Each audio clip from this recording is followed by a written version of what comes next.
The government's rules regulating your income taxes stretch to over 1,300 pages and include some 9,700 different sections. No wonder tax time feels like a labyrinth. But these aren't laws passed by Parliament. Instead, it's all the rules created around the laws by the federal bureaucracy. You could construct a literal labyrinth out of all this paper.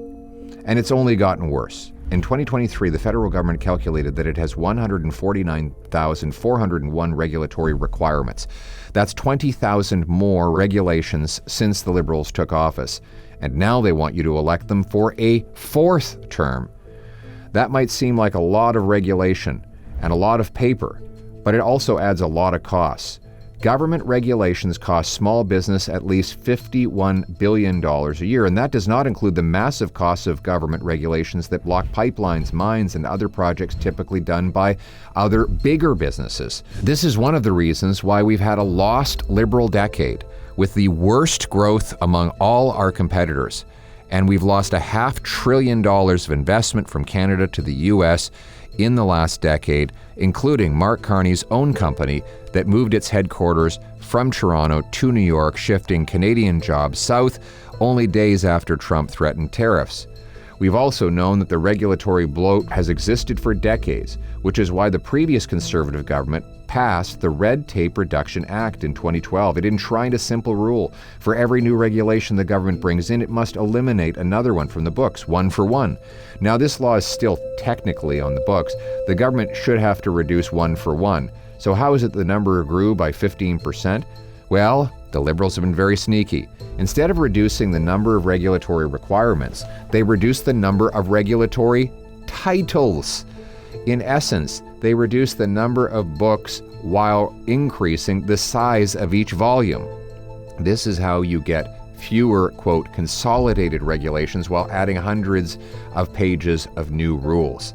That's why today I'm announcing a common sense Conservative government will axe the number of regulatory requirements by 25% within 2 years, and will ensure taxpayers are saving with a 25% reduction in the administrative burden that costs them by 2027. To reverse the Liberals' red tape, we will apply a 2-for-1 rule moving forward. That means for every new regulatory requirement, the government must get rid of 2 others. This rule will also require $2 in administrative costs be reduced for every $1 that is added.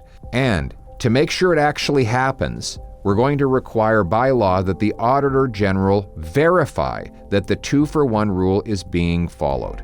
Listen, more and more of our jobs are leaving south because it's impossible to get anything done here in Canada. Red tape ensnares our entrepreneurs and our industry, hurting our consumers and our workers, and putting a smile on Donald Trump's face as America cuts back on regulations and rules and takes businesses and jobs away from our country. We are weaker and more dependent on the Americans than ever before after 3 terms of the Liberals in power. Now, they want to trick you into electing them a 4th time. We're not going to do it. After the lost Liberal decade, it's time to take back control of our economy, unleash the potential of our people, relaunch free enterprise, and bring home the hundreds of billions of dollars of entrepreneurial growth that will make us strong, self-reliant, and sovereign.